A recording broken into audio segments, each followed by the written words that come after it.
All right, welcome to the video. So here we're removing some pretty good sized lower limbs from this oak tree to open up the area for our customer. You can't see the full length of the limb I'm going to be taking down, but you should be able to kind of get an idea from what you can see in the video. So I went through multiple different scenarios for the best way to take this down. One of which was just cutting and dropping. The other was limb walking and piecing it out.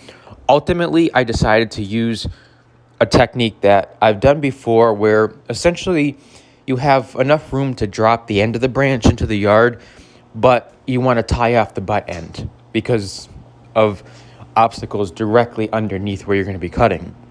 So that was my plan here, is we would just let the end of the branch just drop, but tie off and lower the butt end. Now, the goal here was not to just peel the piece down, but to actually cut right through and have it swing down and the rigging rope catch the butt end, because then we would have a nice clean lower. I'm not sure if maybe I hesitated when I was coming up from above, or I should have done a deeper undercut, but what ended up happening is the piece peeled. So think of like a barber chair. So we're tied off and it peeled down, binding the rigging rope as it did so. And it just hung there. I'm going to show you what happened right now.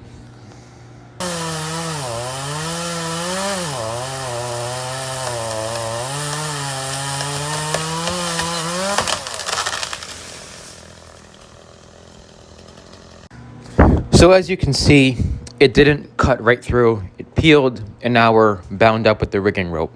Not an ideal situation, but because of the pretty open area, it wasn't the end of the world. The way I resolved it, which you'll see coming up, is I just climbed down and pieced out the ends of the branch to make it lighter, and then we were able to lower the log. But in some situations, peeling down a branch like that might be beneficial, especially with smaller stuff. But if you're going to do it when you're rigging, you got to make sure that your rigging rope is far enough out that it's not going to get caught up in that peel. The other thing here is this was not the intention. The intention was to cut the limb free and have the rigging rope catch it.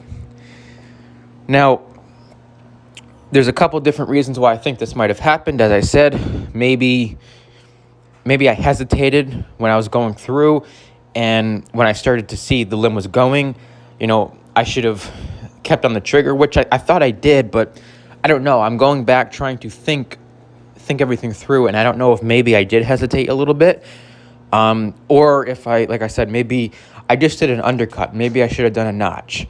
Maybe I misjudged. The other thing too is I was using a lower CC saw. When you're cutting these bigger limbs, that can throw you a hiccup, because if it can't get through the wood fast enough before the wood starts going, that's when you can have a situation where it peels or it doesn't drop flat. So, all in all, this was a learning experience. Obviously everything was fine. We resolved it. Other than the peel, this is exactly what I wanted, was for the butt end to get tied off and the end of the rope or the end of the limb to just rest on the ground.